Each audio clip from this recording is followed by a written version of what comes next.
There's got to be somebody waiting to knife us in the back.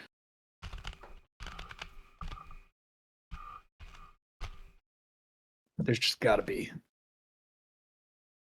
Nah, this is the mission where you get to try to advance the campaign.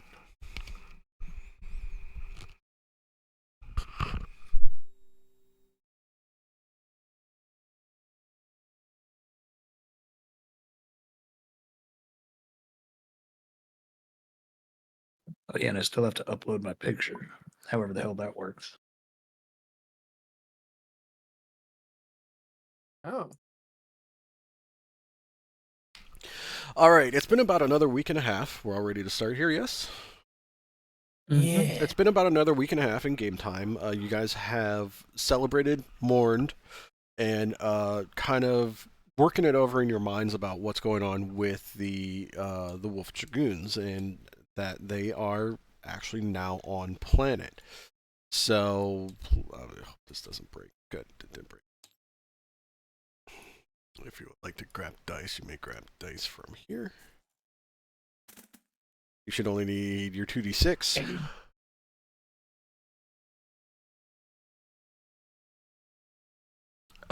With that, you were invited along by Shosa Kurita to go meet with the wolves. So it's a very small contingent of DCMS forces going to actually meet the Wolf Dragoons at their dropship landing site, which in the few days' time that they've actually been on planet, they've been able to fortify a little bit. They took over the edge of an old water processing plant near dam on the planet.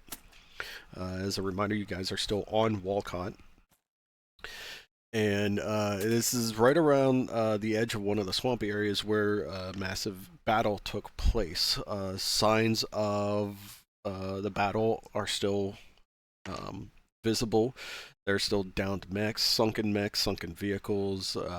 All the clan tech is gone, as that was deemed to be salvaged first, if not by the retreating Clan Smoke Jaguar forces. If what could be taken by the DCMS salvage teams has already been picked up. The mechs that were part of the patrol between former Galaxy Commander Dieter Osis, who was beheaded on top of one of his mechs, but you guys don't really know that. It's one of the stories that you heard while you were engaging in libations back in the pub. And his forces have fully retreated from the system by this point. The mechs and the elemental suits are in the possession of the DCMS, and they are actually on their way to Luthien as we speak. They have left planet, so all clan salvage is pretty much accounted for. So I hope none of you really had any hopes up about getting some of that tech. As you guys are traveling in a convoy with Shosa Kurita on the way to the Wolf Dragoons dropship, you come into view of the dropship and notice that it is a towering presence, even more imposing than what a standard Union dropship should be, probably due to its coloring of a black and red paint scheme with the Wolf Dragoons logos plastered all over it.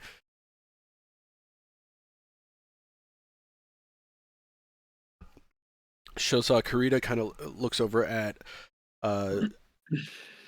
Shosa Tanaka with a pensive look on his face, and he asks her, "Are we doing the right thing by meeting with them?"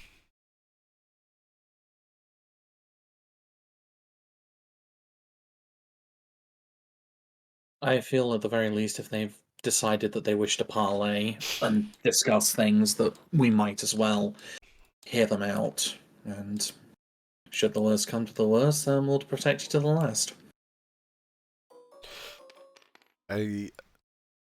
Shosa Kurita says, I do not believe that it will come to blows, but facing this enemy, we must hear them out, especially if they have some sort of ties to this group.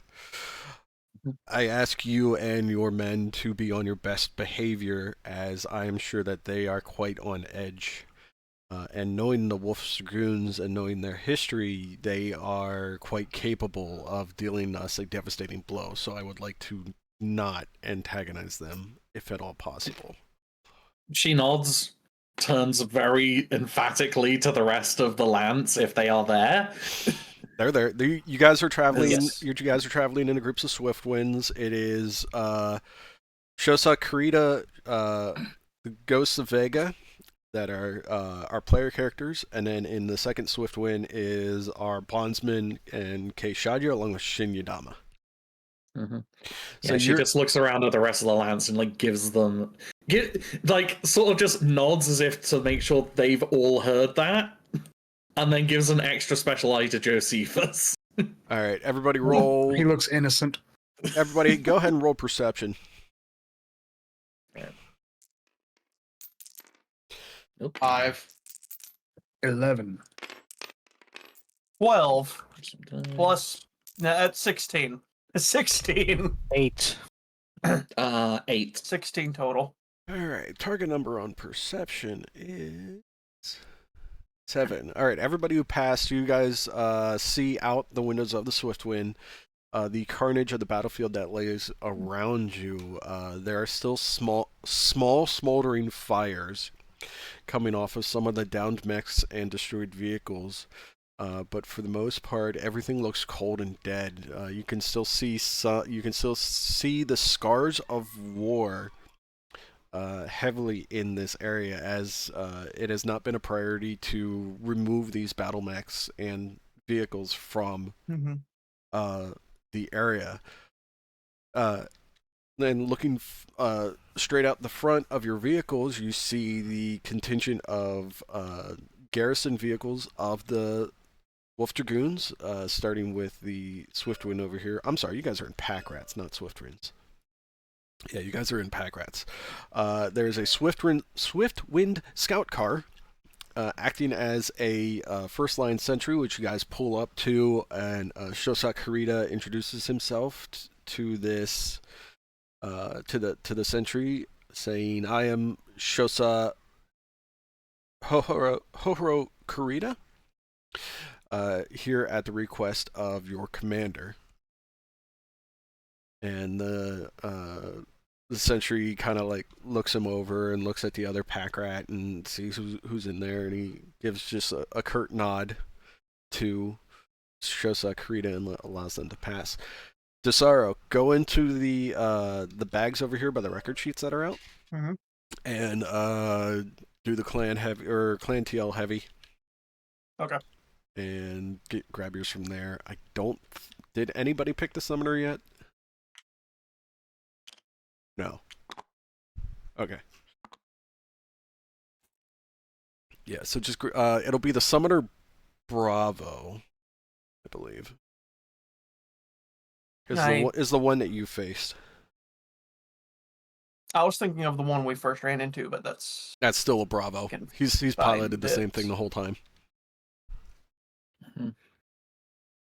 There it is. As you guys cross the bridges, you also notice that there are some heavy long-range fire support mechs standing guard. You know these mechs quite well, as they are a staple in almost every faction in the Inner Sphere and mercenary units. Is there any chance I recognize the unit or something? It's still Wolf Dragoons. Specific unit. No. These would be. I think it's Beta Galaxy, or no, fuck. Beta Bravo Company. I gotta look this up. Yeah, because normally I associate the blue with Wolves, with Jamie's command section. There's a reason for that.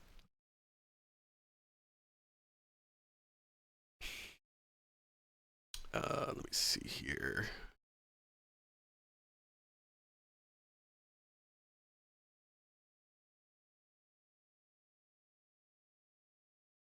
Oh, right, they're regiments. Fuck. Me fucking downplaying the size of the Dragoons. Yeah, they're regiments. But yes, the blue is on purpose. If you want to roll an investigation and an interest, go for it.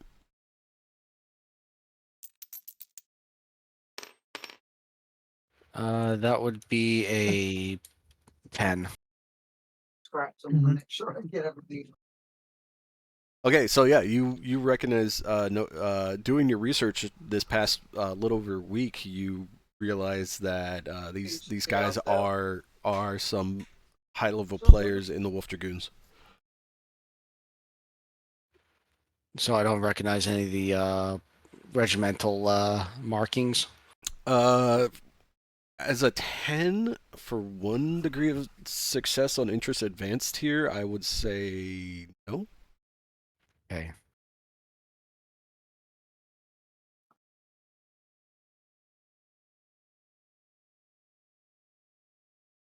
Yeah, it's a complex advance, so we'll just go with that. You realize that this paint scheme matches some very high level players within the Wolf Dragoons. And as your pack rats roll up to the foot of the Union dropship, again, you guys all look out the windows and just see how imposing this thing feels. Like it doesn't belong here, but it could vaporize you in a second. Everybody roll will, please. And Cash, you're gonna need to roll. Skill. Cash, you're gonna need to roll Distrust of the Inner Sphere, and also your will save. Hey, let's see. Hang on, I gotta distrust. What do I need to? I know it's a -1. What do I need to roll for? You don't have a -1, so you're gonna have to do basically 2 will saves. 13 total for me. All right. All right. First one's an 8, and second one's a 5. Okay, so you pass both of those will saves. You said our will plus our what we rolled? No, so Cass needed to pass his Distrust in the Inner Sphere, which he did, and also will saving throw. So as long as you pass your will saving throw, depending on the degree that you pass it, you guys feel kind of like a little shiver come up your spine the whole way up to it's like, these guys invited us here. Why would they shoot us? No, I just forgot what the our target number would be. For a willpower saving throw, you have to beat your own willpower. Yes. Oh, okay, never mind then. Bollocks. Tanaka's actually unnerved then. Okay. Don't worry, Commander, it'll be fine. So Kale is cool as a cucumber right now. So Signe being from where you're from and being possibly on the tail end of the Wolf Dragoons shenanigans in the DCMS, you are very uneasy and a little distrusting of the Wolf Dragoons. You'll probably need to do some probing questions to see if you can sort of suppress this nervousness that you have. Mm-hmm. You aren't exactly sure what this meeting will entail, but you hope that this isn't the Wolf Dragoons coming calling to add more flame to the fire of this ongoing clan invasion. I mean, I passed where, but I would just say my character is interested since he used to live a few jumps away from outreach. As your pack rats pull up, you see a small contingency come down the ramp. There are only 2 guards with what appear to be, there are only 2 guards that appear to be armed, along with the people who come to meet you. One is a red-haired woman, and the other is a gentleman with a mustache.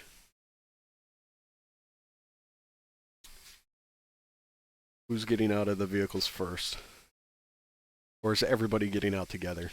Well, we're getting out all first with her, then waiting for Yeah. Hero to, be the last one because, security reasons. Yeah. Yeah, sort of form up on the Yeah. sides. Oh, Mhm. and Kay and Darren just barely passed their will.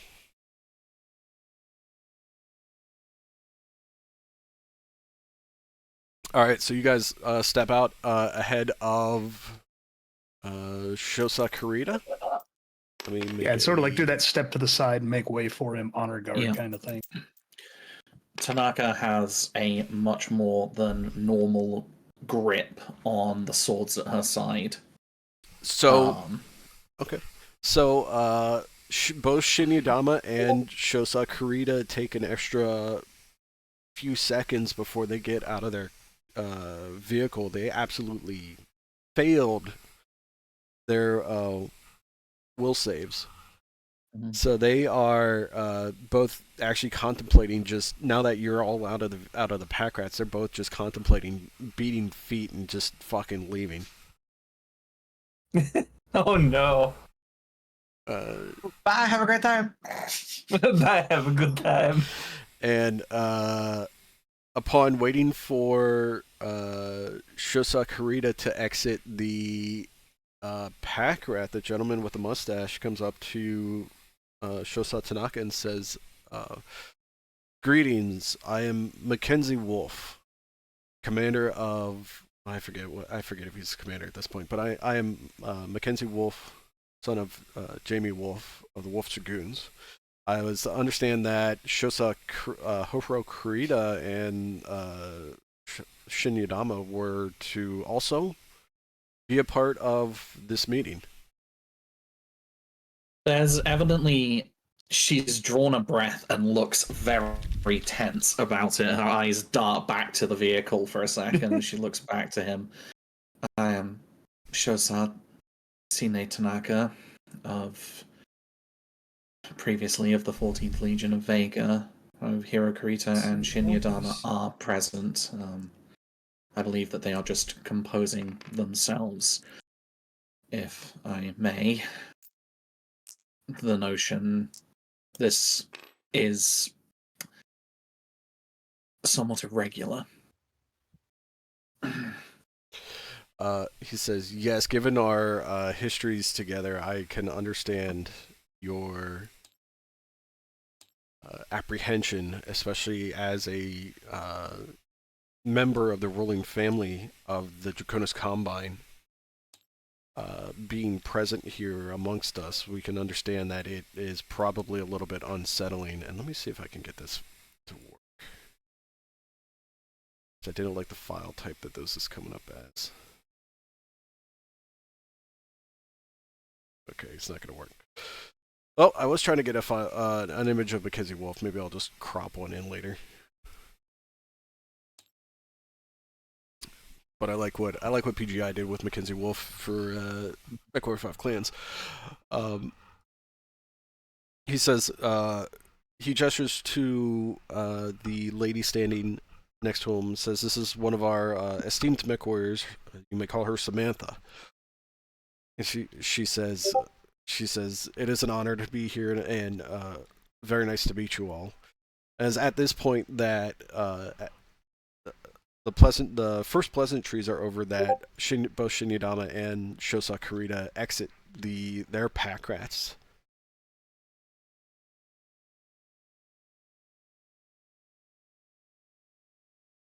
At this point, they might need an introduction by somebody. Yeah, with them out of with them stepping out of the pack rat, Signe will lead with a bow in the direction of Hohiro, at proper protocol length, before straightening up and saying, "Heir of the Dragon, Shosa Hohiro Kurita." As basically doing the honorific introduction for him.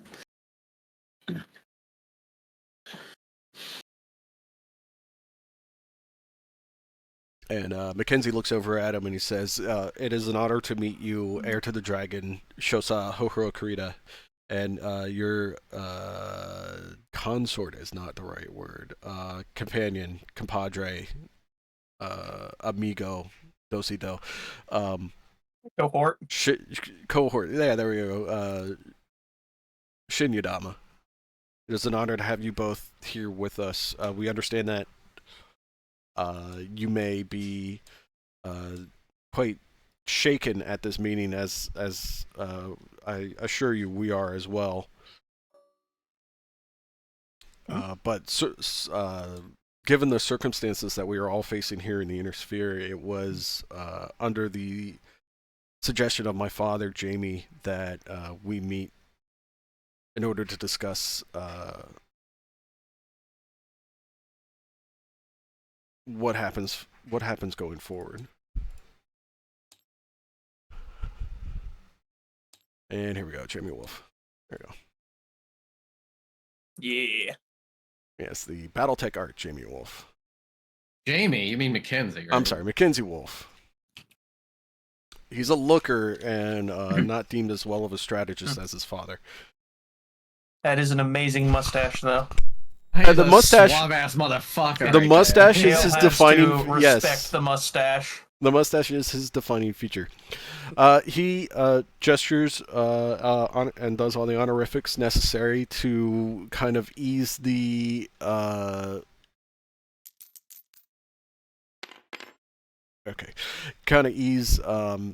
Shosai Kurida's frame of mind, state of mind. Shin Yudama is quite impressed. Shosai Kurita has relaxed quite a bit and says, if we can get down to the reason why you called us here. Mackenzie Wolf says, certainly, Shosai. If you will follow us inside, we will escort you up to the briefing room, where we may discuss further what is going on, what plans are going on, and the state of the Inner Sphere. You guys may come over to the dropship section. I made up a dropship section. Some of it is nice, a lot of it is not. Nice. There are Hey. there are not a lot of interior dropship model assets. So if somebody sees this, please get working on that. Okay. We will love you. I will love you greatly. On the first deck, just inside the open ramps, you see a pair of marauders standing inside, again colored with the Wolf Dragoons Alpha Regiment, or whichever regiment it was, colors. I'll take one. Assuming that they are a part of the lance of the archer and the catapult that are outside. And they are just inside on standby. Everybody make your perception rolls. I am ready to be awake. 5. 15 6. total. 11. Wait, am I supposed to be rolling like more, or you just got a modifier or something? No, Yeah, I have really high perception. Yeah. Yeah, so you take your... Let me get to your sheet here, Kass. Yeah, perception is a 3. Mhm. So, okay. That means you add it. Yeah. So Okay, if so you it's an roll- 8. Okay, so yeah, for perception is a simple basic tied with your intelligence. So you take your intelligence bonus, which I think you have a 0 bonus. Yeah, because we had to ditch slow learner, so... Yes. So yes, your intelligence should be it's going to be a 0 bonus. And this is going back to the important pages. I had to ditch illiterate. Which would have been a little Oh no, funny. you actually have a -1. You have a -1 on your perception rolls, because that's your linked attribute. Your linked attribute is a 2.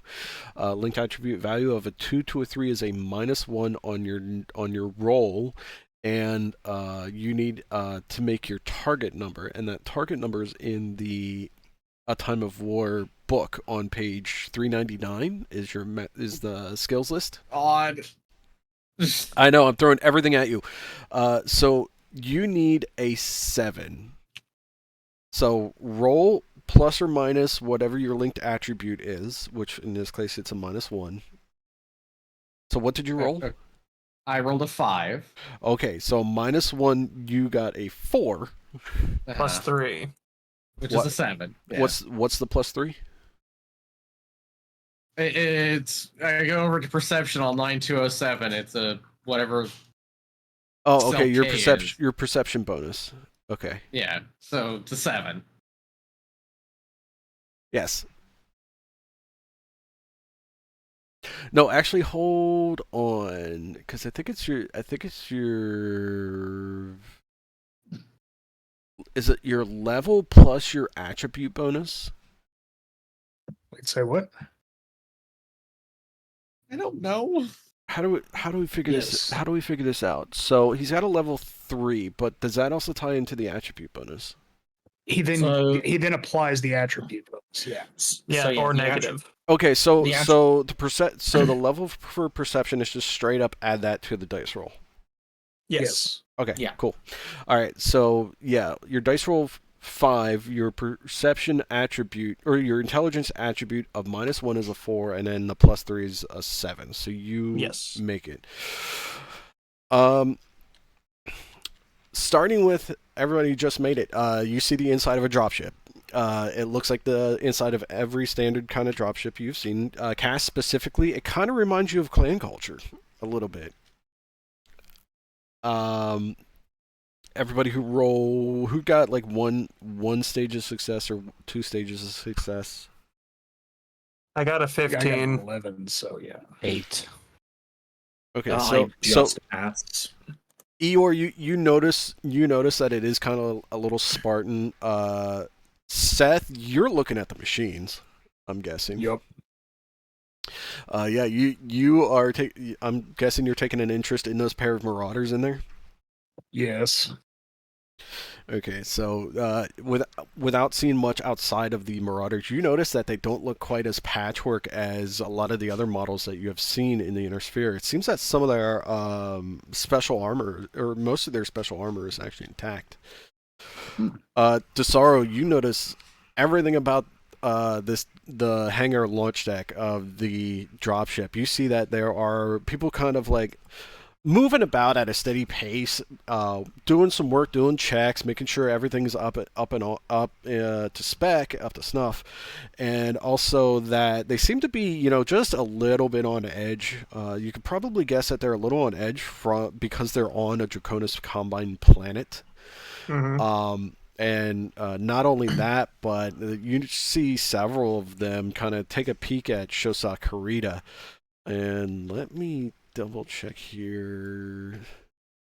Kay and Darren pass. They're kind of just like looking around. They don't really notice the people either.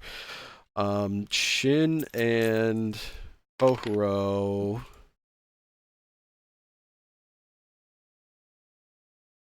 Mathing.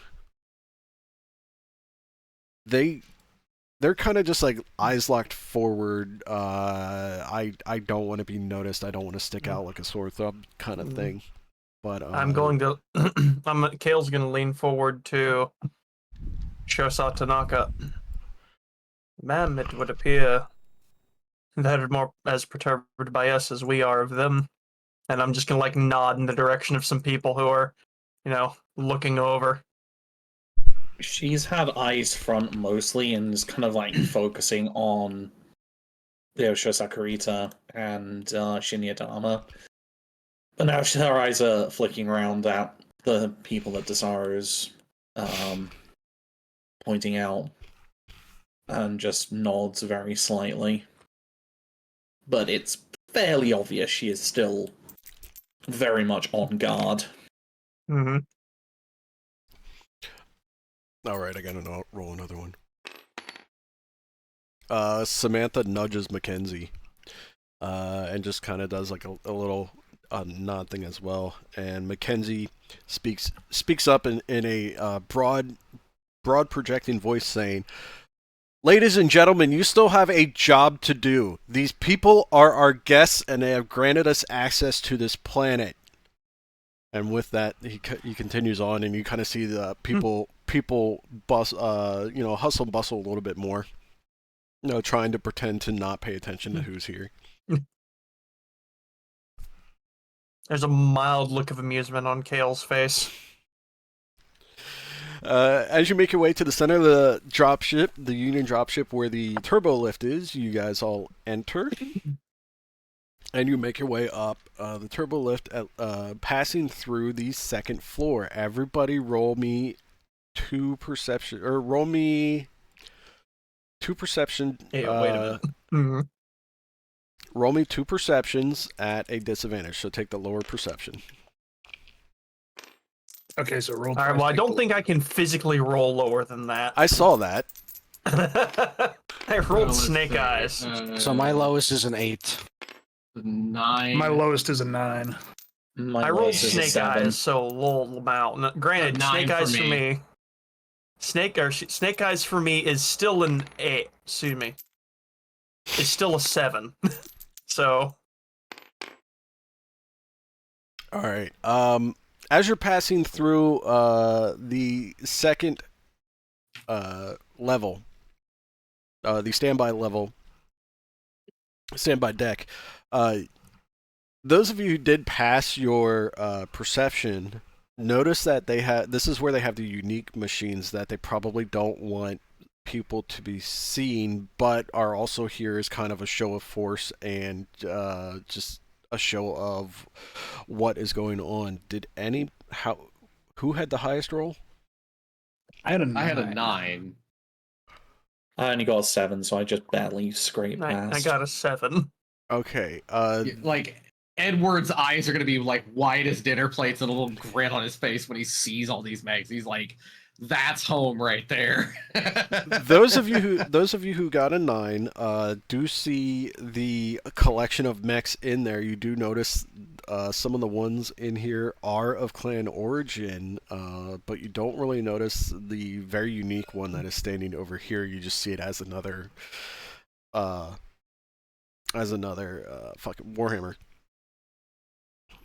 I'm too busy looking at the Annihilator. So Yeah, the Annihilator having that AC-10s. Annihilator having that imposing trait or distracting trait kind of kicks in. But yeah, they brought their show of force. This is their don't fuck with us deck of an Annihilator, a Marauder 2, which it took me forever to find that fucking model. Their Night Stars, Bushwhackers, and some clan mechs. Making your way up to deck 4, this looks, you actually just go right past this deck. It is a storage deck for the most part. It looks like it's holding mostly containers full of what you can see. It looks like it's holding mostly containers for maintenance on the mechs and the dropship itself. And moving up to deck 3, you hit the area where the cafeteria is, as well as the briefing room. And again, this is how little I could find. I'm curious about something on deck 4, if What's I can that? roll perception for it. Go for it. Kale wants to look around. He's curious. Do they have... How many supplies do they have? Do they look like they're actually prepared if it came to blows to fight? All right, do it at a disadvantage, so lowest roll. 6. Yeah, so you gotta take that 6. All right, so a 6 is still a 11 for me. They have some extra supplies, but it's actually a lot of it looks like it has our medical cases, from what you can see. And you got to remember that these are the rooms on these decks are all sectioned off, so you're getting like tiny glimpses through like open bulkheads or stuff packed into the corridors. Which most of the stuff that you see packed into the corridors that you can see as the turbo lift is going by is medical, and it looks like they are coming with good intentions, at least. Okay. Let me roll. I'm just going to these two. passively mention a lot of medical equipment here. Good to see. Shin Yadama points out the same thing to Shosa Kurita, and whispers something to him. You believe to be along the same lines of, it looks like they've brought aid for us as we just got out of a severe battle. It looks like they brought aid for us that we could discuss later. seeing as how we just got out of a major battle with Clan Smoke Jaguar and we're actually able to push them back. Up on deck 3 is the general quarter, general living area. So it's the workout stations, cafeteria, mess halls, briefing rooms. It's just general use deck. And again, I was only able to find some woody tables, but you guys are up here, and this is where the turbo lift stops. And Mackenzie and Samantha both head off first and say, if you would please follow us to the briefing room. We have much to discuss, and we'll bring you up to speed on what is going on in the inner sphere. Naturally. Who's going first? You know what? With that will. Sure. Shosa Kurita goes out first, followed closely by Shinya Dama. Shosa Kurita is kind of thinking to himself, well, we've made it this far. Might as well keep going.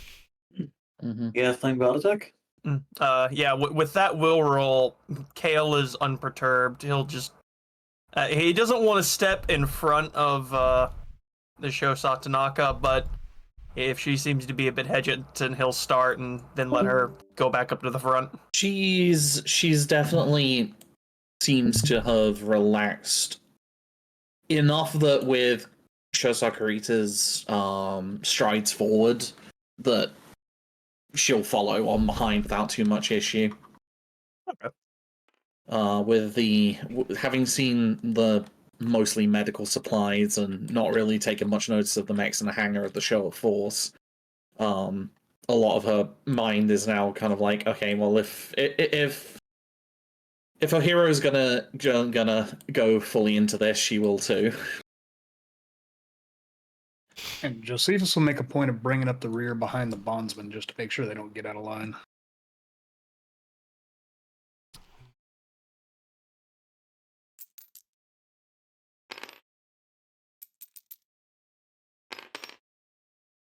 Okay, he'll bring that up later. All right, you guys turn a corner, go through a short corridor, as this is a more narrow section of the Union dropship, with the outside of it kind of being dominated by the exterior turrets. So these few decks here are kind of cramped. You make your way into a briefing room, and around a hollow table you see a map of the inner sphere, which I will put right here.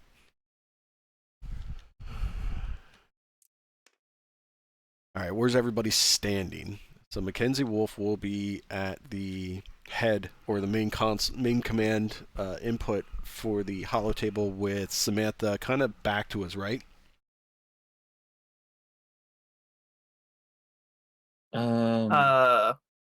You mean to show us the command deck? You're standing around. No, there's okay. Literally nothing for the command deck. Just pictures. Have fun with pictures. So yeah, it's back over here by where you were rolling your dice.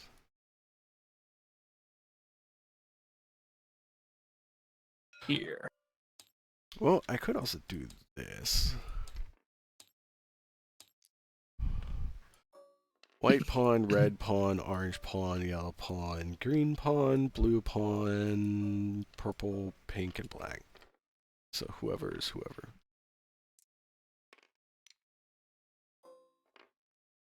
I'll take Mackenzie as black, so he'll just be. And hold on, let's collect them all together, please, real quick.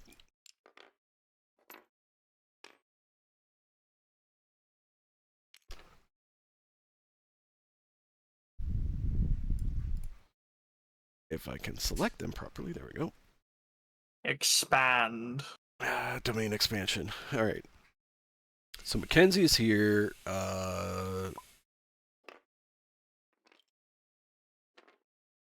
Kale falls over. Apparently he was drinking, huh?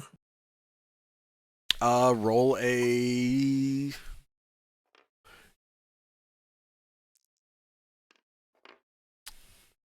Your acrobats? There is acrobats. Roll an acrobats. No, I with your was reflex. joking. Nope. 'cause I Roll moved my acrobats with your token and it reflex. You fell. guys came off of a week of partying and so you know. How did those roll on top of each other? Well, it was my God. it was a 10. It was a 10. So add your reflex to it. That's my reflex is 0, so just 10. Okay. So Is 4 plus you catch, 1 or plus 0? 4 is plus 0. So you catch yourself. 9. What, were you drinking too? Oh. Well, I mean, I've been Listen. drinking during the week, but probably not before we came out here. Listen, I probably wasn't drinking before we came here. I'm just not feeling too good. All right. Well, go ahead and set yourselves up around the map of the inner sphere here. This is the hollow table that's projected in front of you. And whatever color, I guess. So this will be, so Hohoro will be purple. And Shin will be yellow. And I think all the other colors are taken. So let me do this.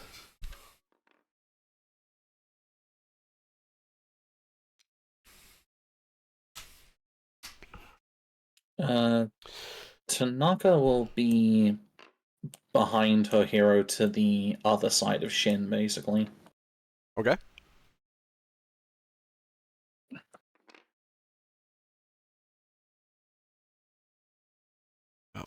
I'll make Shin white because Eeyore's yellow.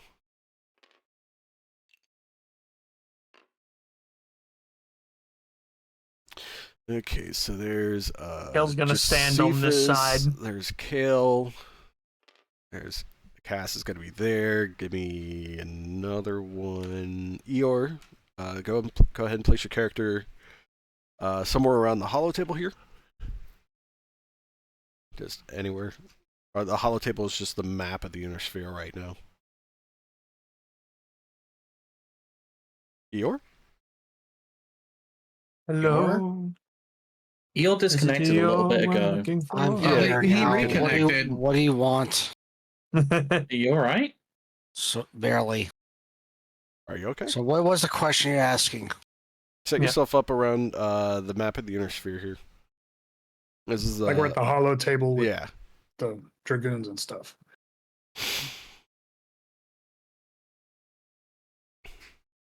Let me put that one.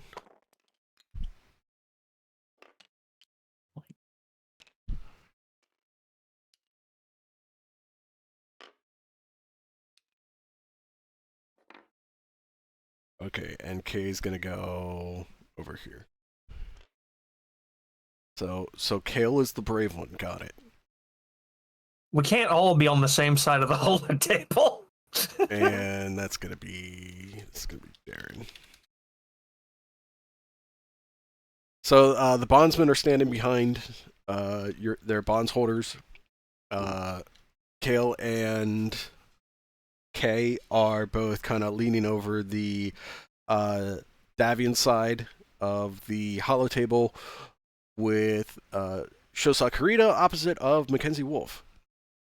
And Mackenzie goes, again, I thank you all for coming here today to meet with us and go over our intel and hopefully share intel with you about what is going on in the inner sphere and the state of this invasion.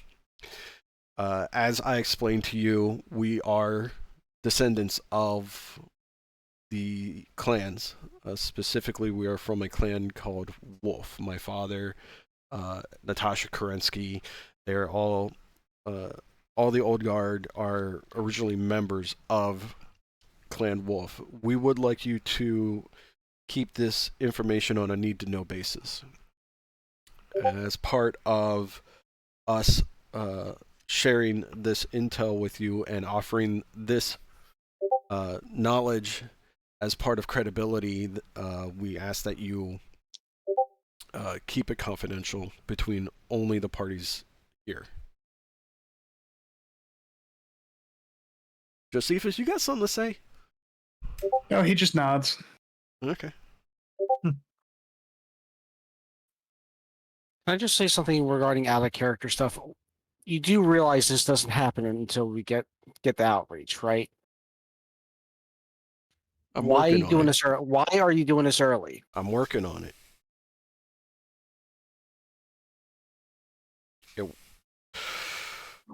Trust the process.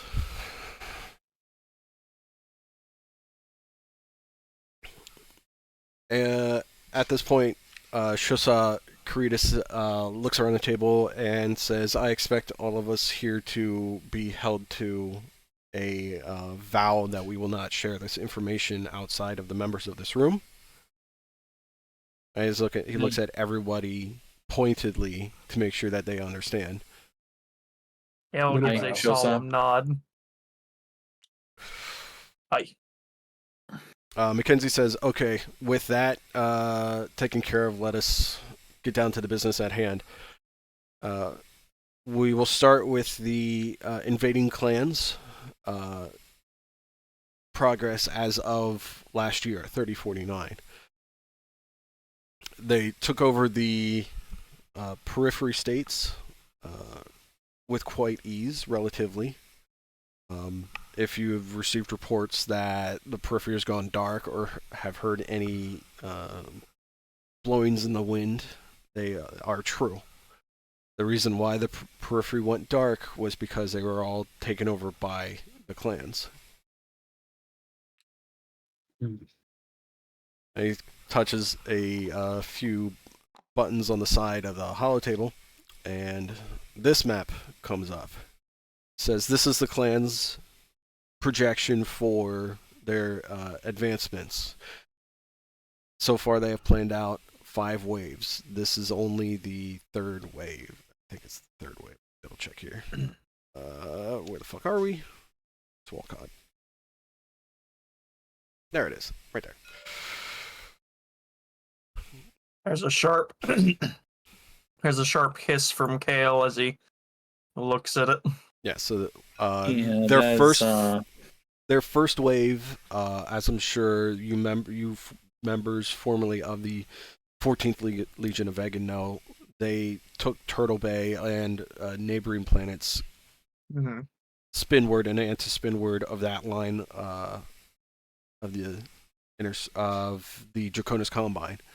The people that you are facing are known as Clan Smoke Jaguar.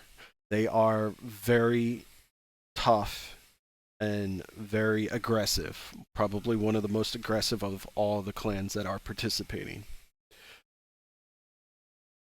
After that, as I'm sure you know, you were able to stay ahead of them and make your way here to Wolcott, where Shosa Kurita, along with you former members of the 14th Legion of Vega, were able to formulate a plan to actually stop the Jaguars' advance. And I commend you on your successful defense of this planet.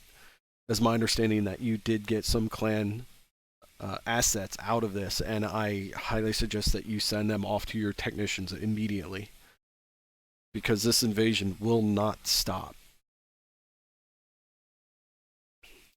He says, as you guys all analyze what is going on, he opens the floor for anybody to ask any questions, which Shosa Kurita opens up first and says, how many of the other houses are facing invasions like this? Have the clans attacked the Federated Sons or the Free Worlds League?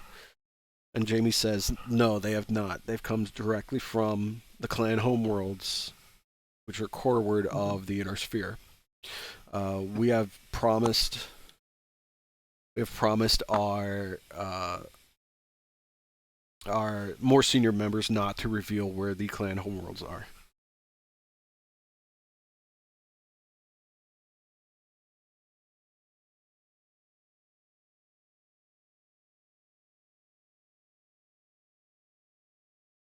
Everybody thinking? What's going on? Thinking. According Edward to is the just- rest of this, oh, sorry. Edward is just standing there with his arms crossed and just squinting at Mackenzie. Is the rest of this invasion on schedule? Mackenzie doesn't, or actually, yes, Mackenzie does see you squinting at him, and he says, "If you have a problem with me, speak your mind now." He can't quite see the bonds cord from where you're standing. Sorry, what was that? Mackenzie can't quite see the your bonds cords from where you are standing, since you are behind Josephus. Mm-hmm. But yes, he speaks up to you and says, "If you have a problem with me, speak up now." Josephus will step aside so he's more clearly visible. All right, let me do another check here. Go ahead. And he says, "Are you a bondsman?"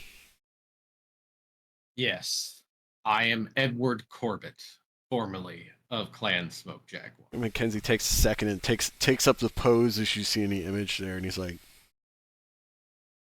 "I see. This may change things." He turns to Samantha. Josephus can't help but say. He turns to Samantha and says some things to Samantha that you none of you really catch, because he's hiding his mouth, and the macho mustache hides his lips a bit, so you can't really like see his lips speaking either. But Samantha, Magnum PI looking motherfucker. Samantha says, "Understood, Colonel," and she exits the room. Yeah. Kale will clear his throat. If I may. How is the rest of this invasion going? Is this roughly accurate to where they are currently? This is roughly accurate to where they are. We just learned that the capital of the Free Rosselheg Republic, Rosselheg, has fallen. Shortly before the invasion of Wolcott began. Nobody has really been able to slow down the invading clans, which we have learned to be crusader in nature. And he's like, there are two general ideas amongst the clans of how to honor Alexander Kerensky's dreams for the Inner Sphere. One being the Wardens believe that they should leave the Inner Sphere alone and, for the most part, except for maybe guiding the Inner Sphere to a better future. The other being the Crusaders, the clans that you are facing now in this invasion, wish to take the Inner Sphere by force. There is one exception to that, and that is Clan Wolf. Clan Wolf views themselves as wardens, and we believe that they are trying to curtail the will of the Crusaders by beating them at their own game.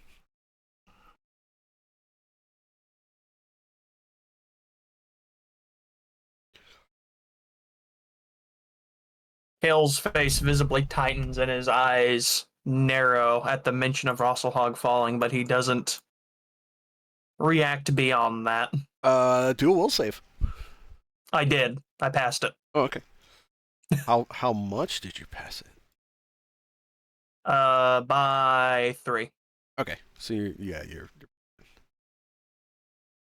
Tanaka takes a slight step forward, and I have to ask, since we were there, the actions taken on Turtle Bay, is this part of the normal doctrine of the clans? Would this have happened to other worlds too? Mackenzie answers, no, we believe that was a rogue galaxy commander by the name of Cortez. Perez. Cordero Perez. I keep combining his name a galaxy by the name of the galaxy commander by the name of Cordero Perez. And Darren kind of pipes up a little bit. It's like I know him, but then kind of shuts up because he thinks otherwise. We understand that as a result of his actions on Turtle Bay, specifically Clan Wolf is bidding away all of their warships in planetary actions, which means that in order for the other clans not to lose honor, they must also bid away all of their warships in planetary actions. Now, unfortunately, this does not mean that space battles are, or naval actions in space are off the table. And with this, he starts flipping through images. We have received images from many different sources across the inner sphere of forces fighting the clans, and some of the aftermaths of some of these. Where did that go? So some of the aftermaths of these battles, and you guys see as he starts flipping through, it looks like first it looks like ordinary images from holovids until it gets to starts getting the ones where you see clan mechs just proceeding unhindered, last stands of heroic mech warriors, naval warships, and all of you do a perception roll.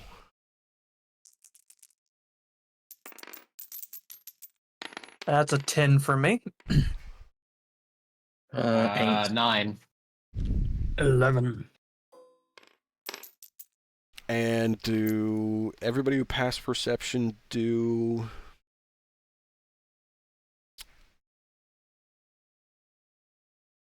So I'm trying to think of how you guys would figure out what this warship is. Probably the intelligence roll, wouldn't it? Well, I mean, there is a Smoke Jaguar logo on it at the very least, which we probably are fairly familiar with at this point. Okay, Darren's kind of just not really paying attention to the images because he lived it. Kay says, wait, that ship, those markings, I know that ship. That ship was at Turtle Bay. Mackenzie says, you have a good eye and a good head on your shoulders. This is the Clan Smoke Jaguar's flagship, the Sabercat. It indeed was at Turtle Bay. Do I have to roll my compulsion trauma at this point? Not for that one. You do for this one. Oh. Not for that one. Lol. Lamau.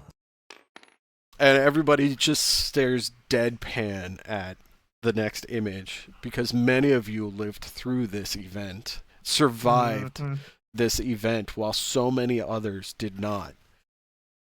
And you realize that this is the warship that bombarded the planet and Turtle Bay and the city of Edo.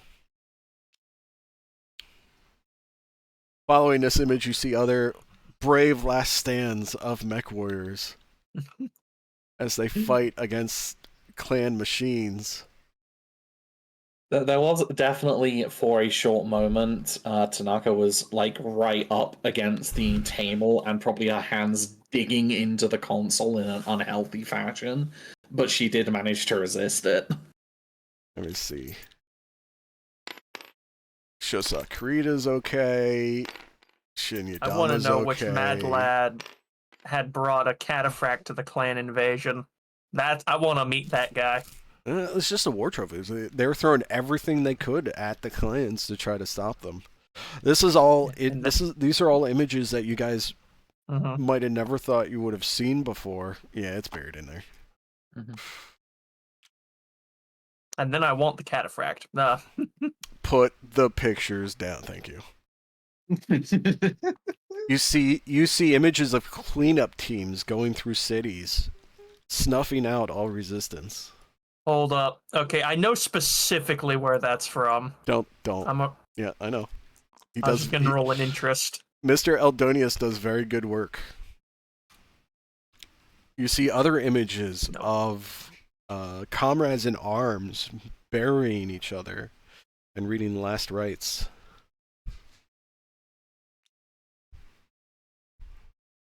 You see the Black Widow on the... Oh, whoops. Mackenzie shuffles through that image real quick and says, "Just ignore that. We keep that here as a morale booster."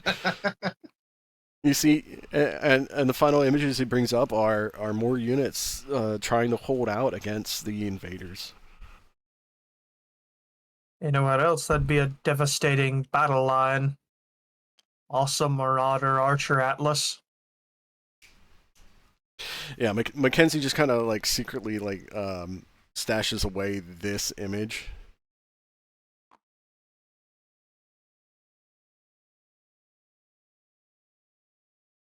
All right, everybody roll perception. See if you actually saw this image. Don't roll the picture pile. Roll 15. perception. All right. 9. All right. 9. Josephus 11. caught it. All right. Everybody saw this image, and Mackenzie just lifts his head up and notices everybody staring directly at him when this image goes off the projection. He says, "Look, we keep that around to remind us of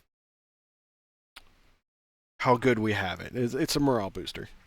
And he just kind of like shuffles it away. No one is fooled, but that's okay. So to get to the point, Tanaka doesn't even think it, like, isn't even thinking that. It's just like, that's really fucking inappropriate. Fucking mercenaries. so Josephus is going to look up across the table and just say, "So is anyone else anywhere actually winning?" Mackenzie says, "We have reports from the we have some reports coming in from Clan Wolf hierarchy that everybody is fighting back. We believe that soon they will actually engage with the command of the Free Rosselheg forces. We have heard of units in the Lyran Commonwealth. Lyran Commonwealth? Yeah. The Lyran Commonwealth fighting back tooth and nail, trying to reclaim their home planets. But for the most part, you here on Wolcott have handed the first defeat for a whole planet to any of the clans." The gravity of that is slowly sinking in, that, like, this is the one victory that the sphere as a whole has managed to land. Tanaka can't help but just rub her temples, feeling like she's Hold up, aging I a need to- decade at this I need point. to roll something. I got one other Okay, question. all right, 8, 5. Well, I hope you have more than one question, but go ahead. I mean, Josephus has one. Okay. So we saw what happened on Turtle Bay. That's not the. I know you said that that was an aberration, but how are they treating civilians in the other captured areas? As long as the civilians don't rise up, they are allowed to go about their daily lives as if nothing happened. The clans expect the civilians to do their jobs. They don't expect them to act like prisoners or to act like insurgents. They expect them to act like civilians. Every planet that they have taken does have a garrison unit on it, but these garrison units are quite small, and after the show of force that the clans have been putting on, there's been minimal uprising, especially after, unfortunately, the massacre at Edo. Kale's going to... Oh, sorry. Nobody wants that to happen to them. Kale's Josephus going kind of to... nods as he's fixated on one planet. But go ahead, go. Kale's going to look up and lock eyes with him for a moment and say, "So we're the first ones to have, as far as we know, firmly stopped them in our tracks. Yes. My question is, did you come here knowing this would happen? Suspecting it would happen, or preparing to come and help?" We have our lines of intel just like you do. That is all that I can say. He's just gonna nod.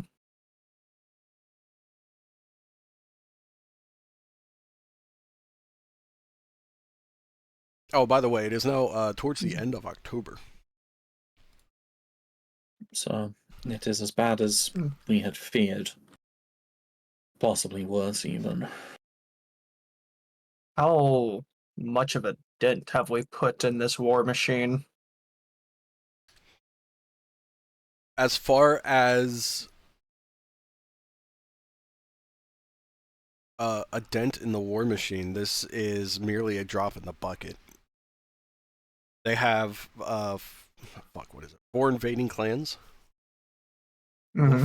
Yeah, they have 4 invading clans. There are 3 more in reserve, as I'm sure your bondsmen have informed you about. Plus, they have other clans back in the clan homeworlds ready to take action should they feel that the homeworlds are being threatened.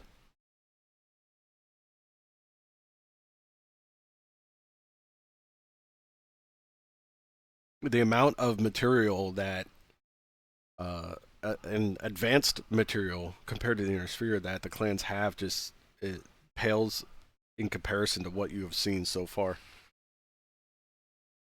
What you have seen so far pales into comparison with all the technology and material that they have at their possession.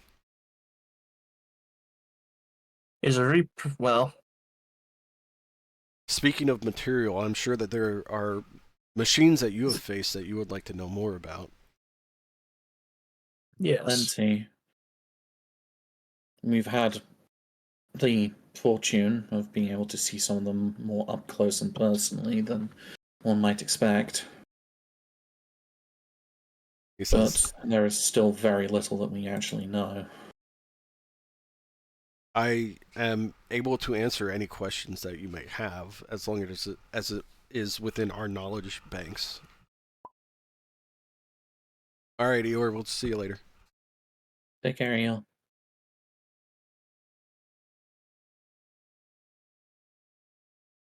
Did Eeyore pick a mech? There's 5 of them, so I'm pretty sure he did. Oh, he picked the Mad Dog. Alright, we'll start with the Mad Dog. So Eeyore picked the Mad Dog. So bringing up the Mad Dog's specifications and image, which unfortunately our record sheets do not have.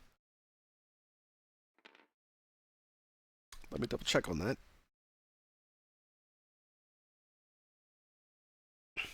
Yes, okay. So he goes, Adrian brings up the Mad Dog, which Eeyore unfortunately just had to bounce. So Adrian brings up the Mad Dog, and do you guys actually know? Yes, you have heard it called Mad Dog by a few of the times of the pilots bidding them, specifically pilot Kayla and her Mad Dog, which you guys have faced 3 times. You guys have faced 3 times. Yes, so specifically her Mad Dog Prime. Mackenzie says, yes, this is a venerated fire support battle mech.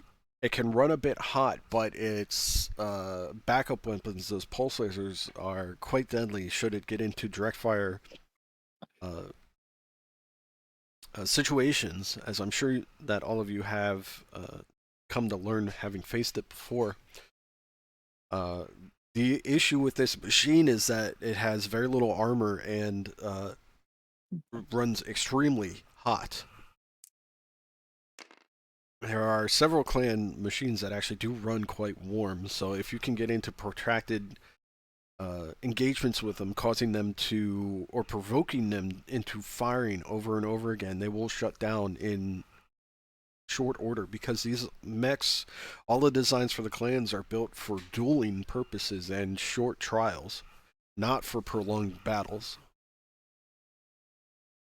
However, the Omnipod system that they have allows for any combat damage to be fixed in a matter of hours, as opposed to what would take the inner sphere days, if not weeks. So they're very easily repairable and replaceable. We had noticed from our own engagements with them that this Mad Dog Oh yes, and he does says seem to have some form of stability issue. I'm sorry. He does say the members of the Inner Sphere have dubbed this mech the Vulture. Yeah. Because it picks away at its targets from range. Mm-hmm. Yeah, Certainly no, a fitting name. Tanaka definitely mentions the possible gyroscopic problems that they've observed. Yes. Okay, and It seems to be a frequent problem. Mackenzie says that kind of sounds like user error. It's just relatively consistent user error in that case. Yeah, maybe it's her own quirk. All right, who is next? So there's one that we saw in one of our early conflicts. We got a good hit on one of its ammo bins and it withdrew, so I never got a good look at it. But it looked fire support too, but it was a hell of a lot more heavily armed. I think it was called a Timberwolf. So you're flipping through basically their catalog of Battlemechs, and the image of this one. Actually, you go back and say as soon as I can find it. Kale points out to him, oh yeah, that's I managed to get an SRM2 or an SRM into its ammo bin. Yeah, I remember. You bring up this image again to try to describe to Mackenzie what the mech is, because you guys never got the name of it. Like some kind of mix of a Marauder and a Catapult. So I thought because I was driving a Shadow Cat that my sensors did read the name on it. True, yes. Do you remember that name? Roll for Perception? I'd say interest advanced. I mean, okay. You need a 9. Interest advanced is intelligence and will. Yeah, I get it. Okay, so you remember from your battle computer that this thing was called a Timberwolf, at least by your battle computer. Mackenzie kind of looks at you with admiration, saying, "You fought against a Timberwolf, and you, In fairness, and it you didn't all put up much fight. you all survived and are all here." It was luck. He seems to hold the mech in high regard, as most clan warriors do. It is a prize outside of Clan Wolf, and anybody who has one outside of Clan Wolf, and he tells you this, that this mech is a staple in the Clan Wolf Tumen. But to find it outside of Clan Wolf, it had to have been a battle trophy or a Sorla. If he's like explains this Sorla exactly to you guys, but you guys know what a Sorla is already. Yeah. So anybody who has one outside of Wolf is a Sorla. This mech is a very dangerous weapon in the right hands. It comes in many widely customized variants, and is a favorite amongst many mech warriors of the clans themselves. Possibly the only mech to rival this in terms of popularity would be the clan summoner, or what it has been dubbed in the Inner Sphere, the Thor. This mech itself, and you can go after he's done explaining this. This mech itself has been called the Mad Cat in the Inner Sphere due to, I believe, some mech warriors' piloting computer and battle data. Piloting computer was on the fritz, so the battle data it sent back to their base said Mad Cat on it. So it could not read between a Marauder or a Catapult. It kept Pretty sure flip-flopping. Fairly certain that we had that little error pop up on our computers as well for a little bit. Did you? I'm pretty sure you made a point of it when we encountered it, that it was flip-flopping back between. And also we did have that whole thing in the simulation where you put a Marauder behind a Catapult. Yeah. Yeah, but that's me as a DM being like, ha ha ha ha. Throw tidbits of lore in there. I genuinely thought that you'd made at least one of our computers do that read. I pretty think I sure. did. That was probably in an upcoming video here that's to be released yet. But we were having I was having recording issues, so unfortunately, which I have since fixed. But yeah, he goes into the details about this machine. It takes forever to warm up or to heat up and overheat. It can hit from short, medium, long, and indirect ranges. It is fast and it is deadly. But one thing it did remind us of is that any mech can be hit in just the right place. I believe it was you, Svensson, who sent that fateful SRM volley flying and torched off one of its ammo bins. Aye. Right torso, if I recall. Yes, I believe it was the right torso. It was I think he hit the machine gun ammo. Yeah, a machine gunner or one. But yeah. I would hope so, since that's the only two options. No, it was the AC-20 ammo, actually. Yeah. He's carrying that extra bin AC-20. Got it. But yes, it was, I'm rather glad that we didn't have to face its fury, if that's the reputation that it has. It seems that we are blessed by the Kami in more ways than one. It quit the field after the ammo explosion. I don't blame him. Okay. Moving along, Kale grabs the info on the adder. He says, here on Wolcott, I faced off against one of these machines. It wasn't exactly in this configuration, as it was a bunch of pulse lasers and machine guns, but this thing looks like it's really intimidating. And Mackenzie says, first Mackenzie notices that Kay doesn't seem to be exactly as like a mech warrior. He says, you were pressed into MechWarrior service, weren't you? And Kay just kind of silently and bashfully nods. Shadya has proved himself worthy of the title of MechWarrior in the short amount of time that he has been with us, despite having been pressed into service. And Darren speaks up and says, if I remember correctly, when we fought each other, you actually scored quite a few engine hits in that single battle. And Kay just kind of perks up a little bit and smiles slightly. Mackenzie says, don't ever downplay luck on the battlefield. It may save your life someday. And to that he says, this is a hard-hitting, fast mech. It can't even be called a recon mech because of how much of a punch this thing carries. It has configurations like you face the pulse lasers and machine guns for mostly anti-infantry work and anti-battle armor work, but it can do a number on other light mechs that are unprepared and get too close to it. This configuration here has the twin ERPPCs, which hit very hard, and the targeting computer also negates some of those range penalties, and allows for more effective fire from the ERPPCs.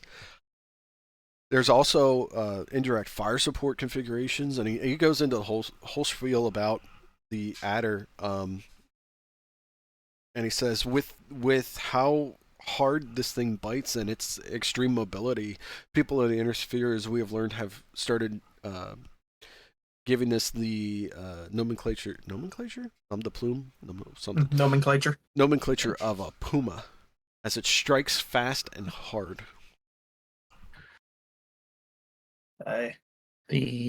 Especially the PPCs that the clan seem to employ have definitely developed a lot further than we could even imagine. They seem to strip off as much armor as a Gauss rifle. Aye. At equivalent range. Mackenzie says, I'm sure you will face more of these in the time to come. But personally, I just want to figure out how they made a Gauss rifle weigh so little. Agreed. Do you voice this? I think the conversation's close enough to casual that, yeah, Josephus would probably lose himself and just kind of, think out loud. Let me see here.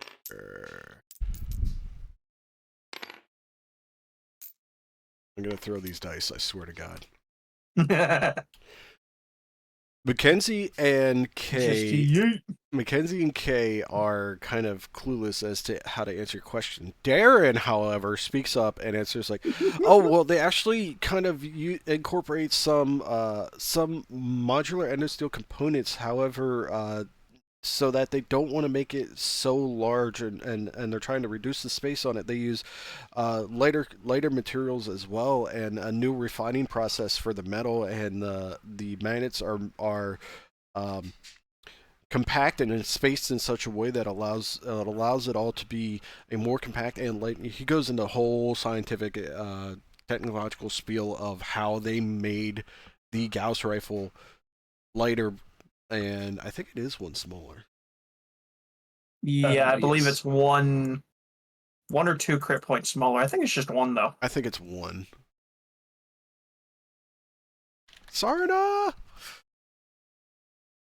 Nerd. Let's see here. Clan 6, Intersphere 7. Yep. Alright. So that's K's. Who's next? I'll go. Okay. I recall it was mentioned in brief earlier. The Thor, one of the first time we ran up against a full star of clan mechs. This was one of them. And Darren speaks up and says, "Oh, that's fuck, I forget his name. Star Commander Alan Canto's mech. Or the mech preferred by Star Colonel. Fuck, Star Captain. God damn it. Star Captain Alan Canto. I was gonna get there eventually. I was doing two things. That's that's his preferred mech. He said he did tell me that he faced your Lance more than once. And Mackenzie says, yes, the Summoner is another very venerable and widespread design in the clans. As I said earlier, the Interspheres start giving it the nomenclature of Thor due to it raining lightning from its PPC quite frequently. Usually you don't find many weapon systems on the Summoner, but they are all usually pretty big and hard-hitting. The one that you have faced specifically is definitely more towards... Oh, it's not the B, it's the fucking A. My bad. It's the A. The ones that you faced, the Summoner A... do I want to dig it out? No. I thought that didn't look right, but It's not. That's the fire support. I'm a dumbass. I'm a dumbass. The variant that you face with the Gauss rifle, large pulse tracer, and SRM-6 is built for a wide variety of ranges. The Gauss rifle will reach out to extreme ranges. Is that the A? Thank you very much.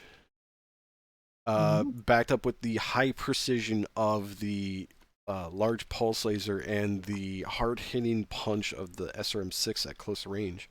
Makes this a very venerable machine. It is widely loved amongst all clans and all members of the clans for its high versatility at being modified.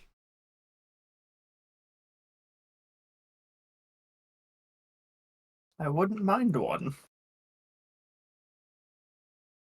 Get just kind of an offhand, absent-minded comment as he looks over the specification. Does it have any other configurations There are like shown?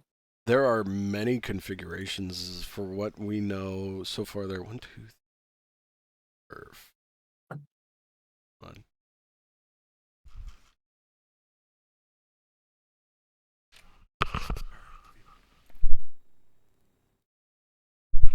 I don't care if it's not safe. It's master unit list. I want to go to master unit list. No, you can't do it. Summoner intro. 1, 2, 3, 4, 5. There are as far as we know, there are 5 known variants, but we know that another is in the works. Or 5 standard variants, and another is slated to be turned into another standard variant as well.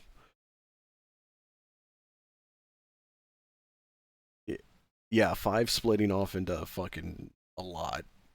Eventually, 1, 2, 3, 4, 5, 6, 7, 8, 9, 10, 11, 12, 13, 14, 15.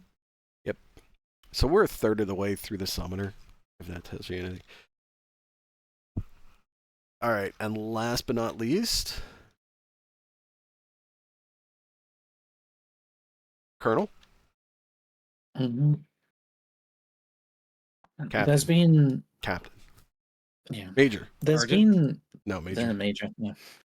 There has been a number of machines that we've encountered that seem to be different patterns on inner sphere variants that seem to universally have a 2C moniker.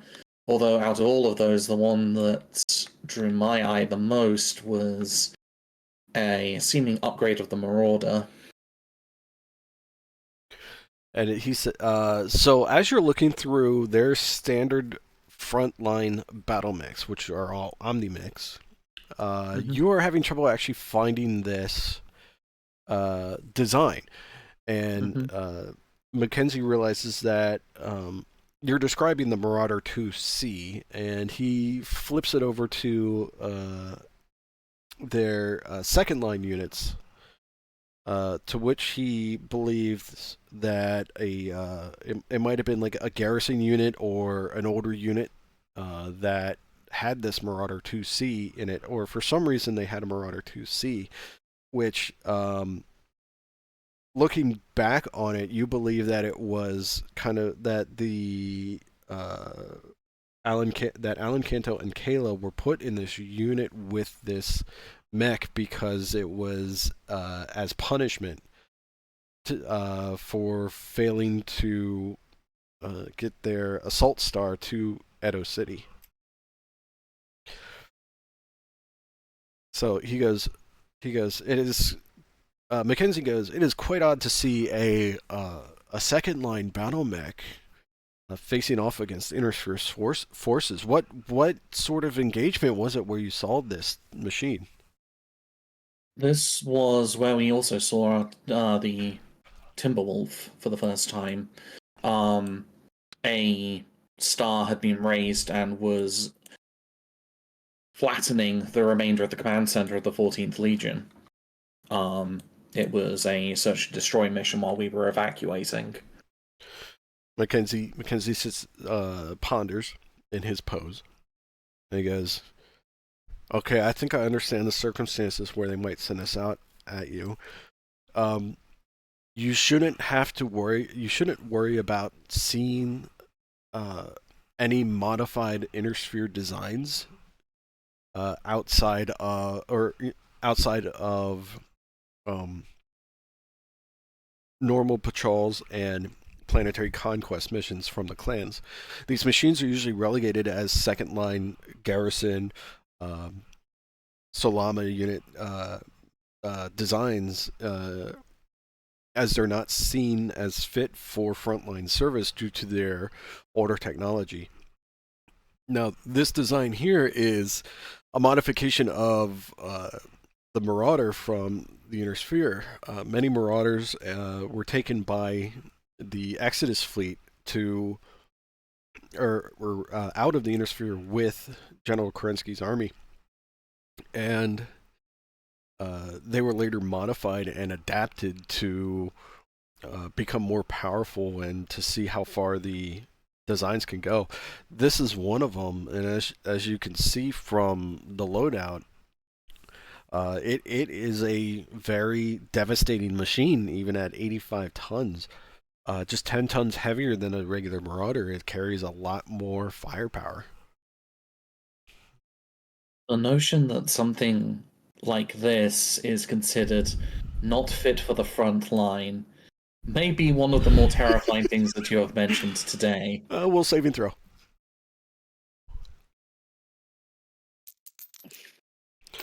Let me do. Yeah, no, that was an 11. Yeah.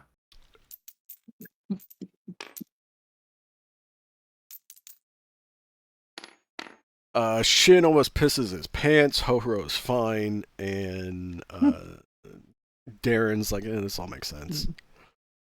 And Let's just get warmer in here. A bit lighter than you'd expect of an 85 tonner, but with that much and Kay armament.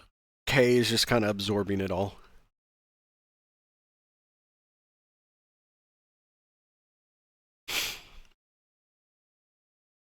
Josephus is over here figuring out which one he wants.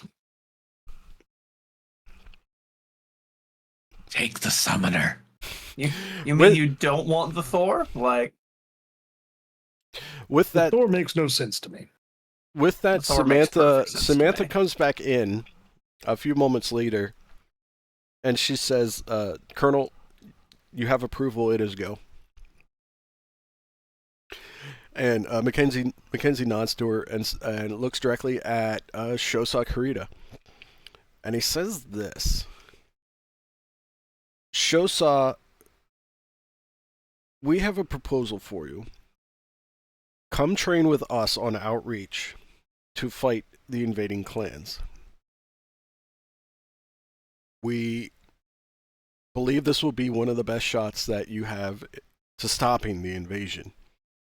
We know we don't have a lot of time to train and to teach you how to fight against the clans, but we will provide you with material and assets that you can use against them." With this, Hohoro ponders for a second and says, "There was a mech that we encountered here on Wolcott, a great divine wind, or great death. I'm sorry, divine wind's Yeah. kamikaze. A great death, a daishi. If it is possible that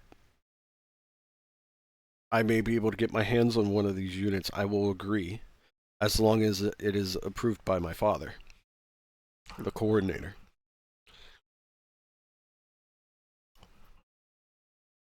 So, with that, you guys are released from the briefing room.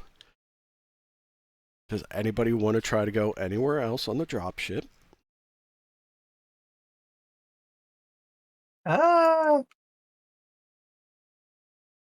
Maybe we don't get ourselves in trouble. I think we go where they tell us we can go. Yeah. Mackenzie asks you to stay off of the command deck and to respect the personnel of the Wolf's Dragoons and the dropship crew, to stay off the personnel deck as well. You have access to the deck you're currently on, deck 3. You have access to deck 4, which is supplies, and they actually requested that you help move some of the supplies down outside, as they did bring supplies to aid in the after battle here on Wolcott. Yeah, no, without really pausing, Tanaka will muck in to help. Y'all got a loader mech around? I started in industrial mechs. Let me see. He says, "No, unfortunately, we do not. We have some battle armor with us, but you're not cleared to use that. Plus, you're a little on the small side." Well, damn. Oof. What about pallet jack? Yeah, we got Pallet pallet jacks. jack. Yes, we have pallet jacks. Yeah, Alrighty. Dusaro, you saw some pallet jacks strapped to the wall and folded away on the way in. Okay. Mr. This is what Mr. Josephus used to do Eyesight. for a living. Okay. With that, you spend the next few days working with the Wolf Dragoons to divvy out supplies and get a plan sorted together while Shosa Kurita waits to hear back from the coordinator. In the meantime, you guys are all emergency summoned back to the briefing room by Samantha. As you enter the dropship again, coming back from the staging area, again it is the Ghosts of Vega, Ho-Ho, Kurita, and Shin Yadama. We're all invited back to the Wolf Dragoons dropship, seemingly urgently, as you packed up and got moving within 15 minutes.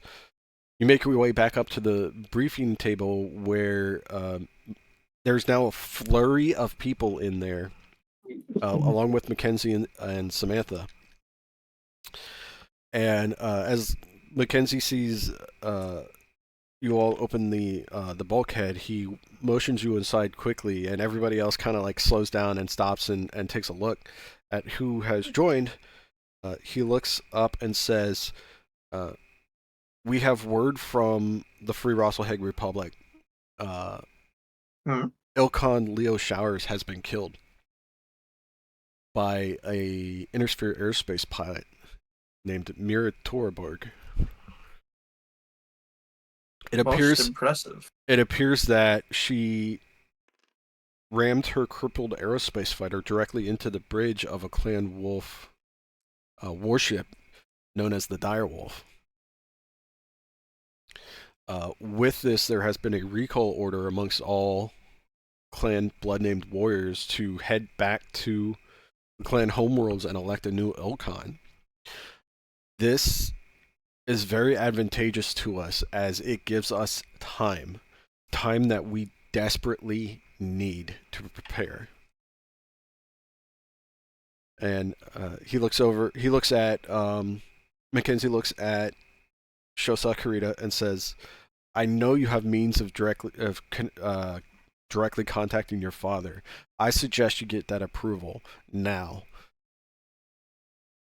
And with that, you guys are on your way to outreach.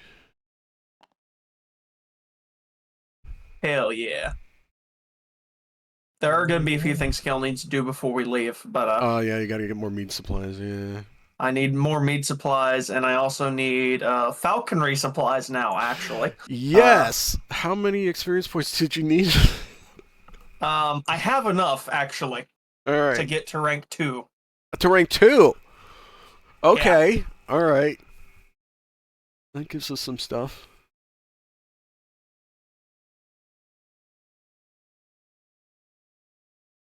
That gives us some abilities. But yes, so you guys are now on your way to outreach. Hell yeah.